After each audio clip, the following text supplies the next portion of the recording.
毛不生。白五，现在就差一个王子。浪漫无敌。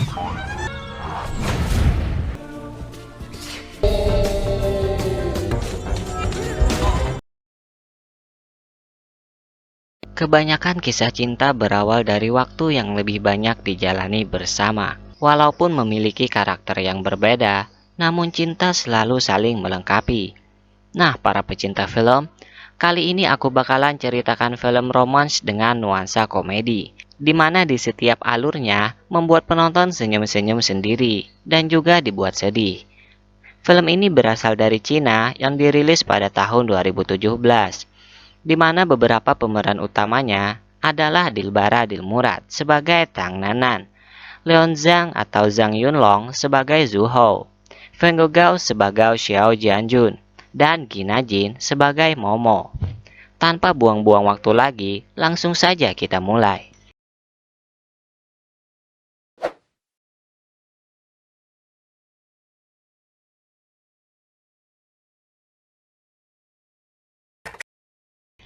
Bermula dengan seorang pria bernama Zhu Hou, anak orang kaya yang memiliki sifat manja dan agak kekanak-kanakan, sedang berdandan layaknya pangeran tampan yang datang dari surga, karena ia akan melamar pacarnya yang bernama Momo, dengan membuat sebuah kejutan yang indah dan romantis.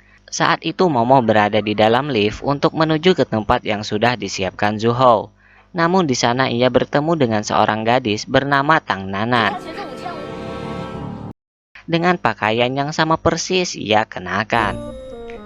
Anehnya, alarm lift tersebut memberitahukan bahwa mereka kelebihan muatan. Alhasil, Momolah yang pergi dari sana, dan Nanan malah berada di tempat yang salah. Ia berada di tempat kejutan yang dibuat oleh Zhu Hou. Dengan tembakan panah asmara,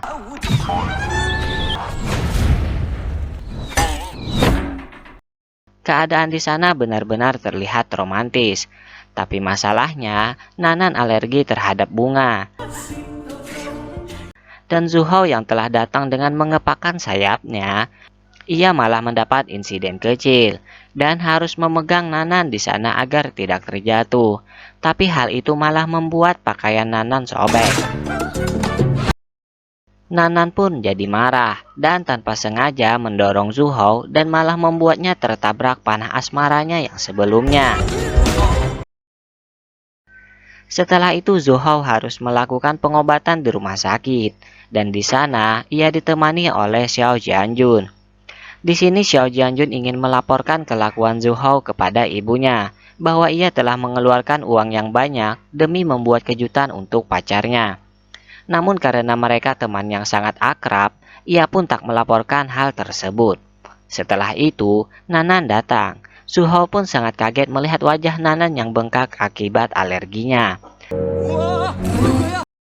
Dan ternyata ia datang ke sana untuk menagih uang karena kejadian sebelumnya Zhu Hou telah merusak pakaiannya. Di sini perebutan terjadi layaknya Tom and Jerry. Karena Zhu Hou tak ingin memberi uang walaupun ia memiliki kartu kredit yang banyak. Dan kartu kredit itu malah jatuh ke tempat sampah. Karena hal itu, baju Zhu Hou malah nyangkut ke baju Nanan dan membuat mereka jatuh bersama. Hal itu malah dilihat oleh Momo. Setelah itu, malah Momo yang mengganti rugi pakaian Nanan. Dan Momo mengatakan bahwa hubungannya dengan Zhu Hou cukup sampai di sini saja. Karena Momo merasa Zhu Hou memiliki sifat kekanak-kanakan dan belum dewasa. Nanan malah bahagia mendapat uang dan Zhu Hou malah sangat sedih. Tak hanya sampai di sana, Zhu Hou malah kehilangan dompetnya yang berisi semua kartu kreditnya. Walaupun sudah susah payah mencarinya, tapi tak juga menemukannya. Akhirnya ia pun kembali dengan penuh kesialan. Setelah itu terungkap bahwa Nanan hanya tinggal sendirian di penginapan, dan ia harus mencari uang untuk biaya neneknya yang sakit. Dan ia bekerja menjadi seorang novelis online. Walaupun dengan wajah yang bengkak, ia harus menulis novel karena sudah dipaksa oleh editornya. 樊城。 Setelah itu, Zuhao berada di pinggir jalan yang orang-orang lewat mengiranya ia adalah anak jelata. Hingga ia marah-marah dan tak sengaja melempar uang koin ke kepala seseorang yang itu adalah Nanan. Zuhao pun langsung mengejarnya dengan segenap raga.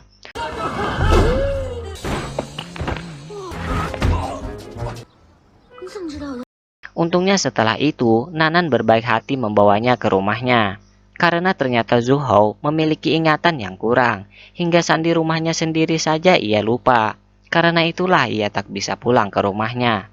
Dengan sifat kekanak-kanakannya, mau tak mau Nanan membiarkan Zuhao menginap beberapa waktu di kontrakannya. Hari demi hari Nanan lewati dengan Zuhao yang selalu mengganggunya. Tapi Nanan bisa melewatinya karena ia memiliki pemikiran yang dewasa. Hingga suatu malam, ia melihat gaun merah yang benar-benar ia sukai, namun harganya terlalu mahal untuknya. Zuhao ingin memaksanya membeli gaun tersebut.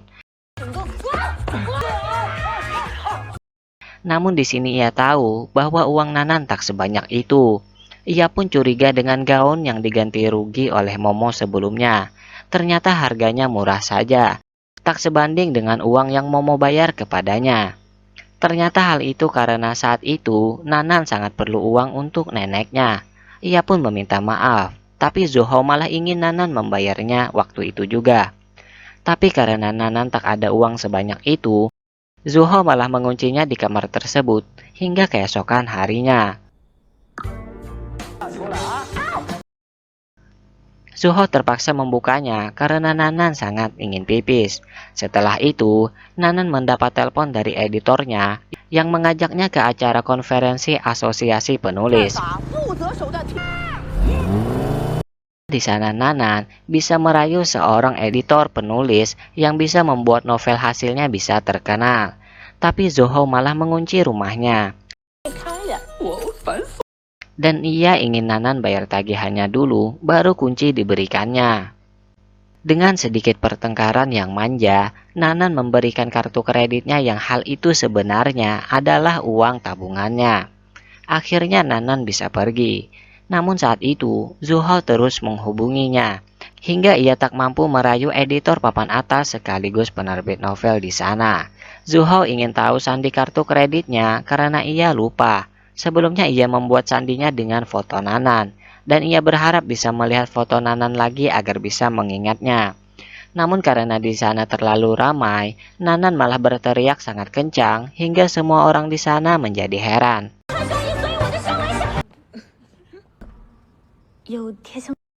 Akhirnya Zuhao bisa mengingat sandinya. Ia pun memberikan kejutan kepada Nanan dengan membelikannya gaun merah kesukaannya dan sofa yang mahal karena Nanan sering tidur di sofa. Tanpa disadari, hal itu malah membuat saldo kartu kredit Nanan ludes. Hanya tinggal 37 sen saja. Tak ada pilihan lain selain meluapkan kemarahannya dalam sebuah novelnya. Dan saat makan, di sini imajinasi Nanan keluar.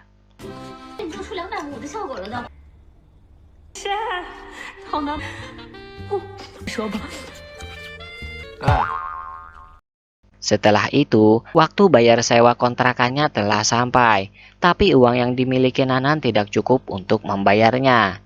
Dengan keahlian menyetir Zuhao, mereka mengambil tempat parkir para orang kaya, dan hal itu bisa membuat mereka mendapatkan banyak uang.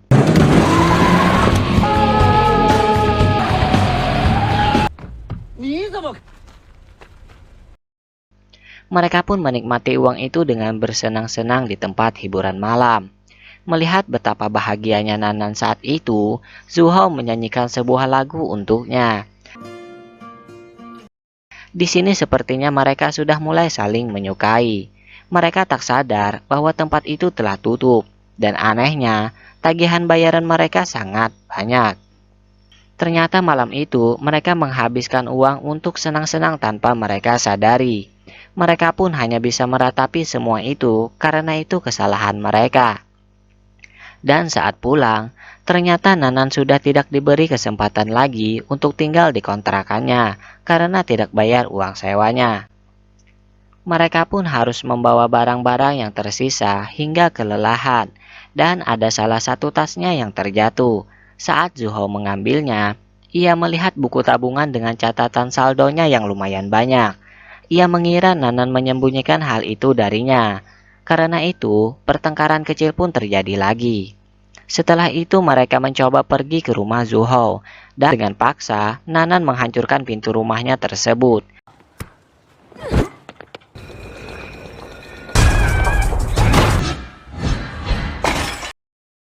Di sana ternyata ada Xiao Jianjun, dan ia langsung saja menyukai Nanan yang terlihat sangat cantik.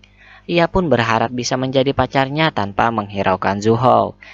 Ia langsung mengajak Nanan pergi ke sebuah pertunjukan dengan penampilannya yang keren walaupun mendapat insiden kecil. Ternyata Zuhao tidak terima kalau Nanan dimiliki Xiao Jianjun.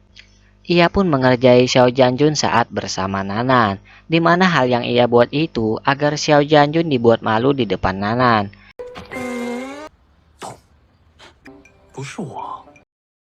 Dan saat pertunjukan, ternyata Nanan juga berperan di sana. Dan pertunjukan itu seperti kisah Romeo dan Juliet, namun diganti dengan nuansa komedi. Di sini Nanan mendapat masalah dan ia berada dalam bahaya. Langsung saja Zuhao dan Xiao Jianjun berebut untuk menolongnya.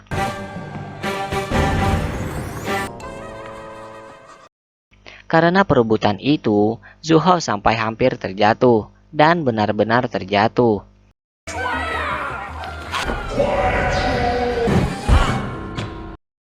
Hal itu menjadi ending pertunjukan tersebut yang malah disukai para penonton. Tapi perebutan tidak berakhir di sana. Zuhao membawa Nanan untuk pulang dengan sebuah gerobak. Karena sangat buru-buru, ia malah tertabrak sebuah mobil.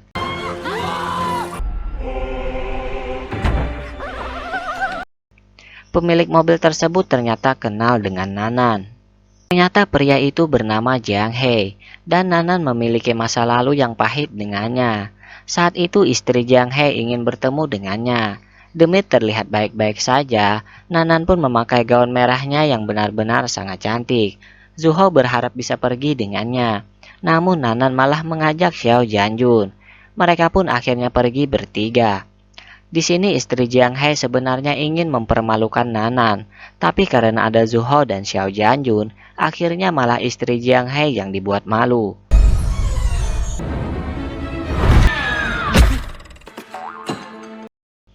Setelah itu Nanan memberikan buku tabungannya kepada Jiang He. Setelah pulang, Nanan menceritakan masa lalunya kepada Zuhao bahwa ia sepasang kekasih dengan Jiang He dan ia rela bekerja demi biaya kuliah Jiang He. Dan berjanji jika Jiang He telah lulus dan bekerja, Jiang He akan menanggung biaya kuliah Nanan. Namun Jiang He malah bertemu dengan gadis kaya raya, yaitu istrinya yang sekarang. Dan Jiang He hanya memberikan tabungan sebelumnya itu untuk membalas kebaikan Nanan. Setelah itu terungkap bahwa Nanan dan Zuhao saling menyukai. Akhirnya mereka pun menjalin hubungan bersama. Setelah itu, Nanan sangat beruntung karena penjualan novelnya yang sangat diminati. Ia pun mendapat tugas untuk mengelilingi dunia selama 1 tahun mengunjungi tempat-tempat terindah. Ia pun langsung memberitahukannya kepada Zuhao, tapi mereka mendapat masalah, di mana waktu itu Zuhao akan meluncurkan sebuah aplikasi yang telah ia bangun selama itu, dan ia tak bisa mengikuti Nanan keliling dunia. Saat itu Nanan mendapat telepon dari ibunya, di mana ibunya mengatakan bahwa penyakit neneknya terjadi komplikasi, dan hanya waktu 1 tahun tersisa, maka neneknya tidak akan bisa melihat lagi. Karena itu Nanan ingin mengajak neneknya keliling dunia bersamanya. Mendengar hal itu, Zuhao pun membatalkan peluncuran aplikasinya dan ia ingin ikut bersama Nanan. Ia pun menyiapkan beberapa hadiah untuk neneknya Nanan dan membelikan sebuah cincin untuk Nanan nantinya. Setelah itu ia langsung menghubungi Nanan, tapi nomornya sudah tidak aktif lagi. Ia pun langsung pergi dengan cepat untuk bisa bertemu dengannya. Namun yang ia temui hanyalah sebuah surat terakhir dari Nanan yang berisi kata maaf telah meninggalkannya. Ia tak ingin Zuhao kehilangan masa depannya hanya karena dirinya. Ia harus pergi tanpa pamit terlebih dulu. 1 tahun pun berlalu Ini Zuhao telah sukses dalam perusahaannya. Ibunya pun merasa bangga kepadanya dan tak perlu membayarkan kartu kreditnya lagi. Setelah itu Zuhao mendapat waktu untuk berlibur dari pekerjaannya dan ia pergi ke sebuah kota di mana di sana ada rumah Romeo dan Juliet. Saat berada di sana, tanpa ia ketahui Nanan juga berada di sana bersama neneknya. Dan saat ia berada di rumah Romeo dan Juliet, ia menemukan surat kata hati di dinding dari Nanan. Ia pun sadar bahwa Nanan berada di sana. Namun ia tak bisa menemuinya karena di sana sangat ramai. Dengan mengingat pertunjukan sebelumnya yang mirip kisah Romeo dan Juliet, ia langsung pergi ke atas dan meneriakkan nama Nanan. Semua yang berada di sana juga mengikutinya. Alhasil, Nanan pun sadar bahwa itu adalah Zuhao. Zuhao pun merasa sangat bahagia bisa bertemu lagi. Dan Nanan pun merasakan hal yang sama. Akhirnya mereka melakukan adegan yang romantis secara berjamaah.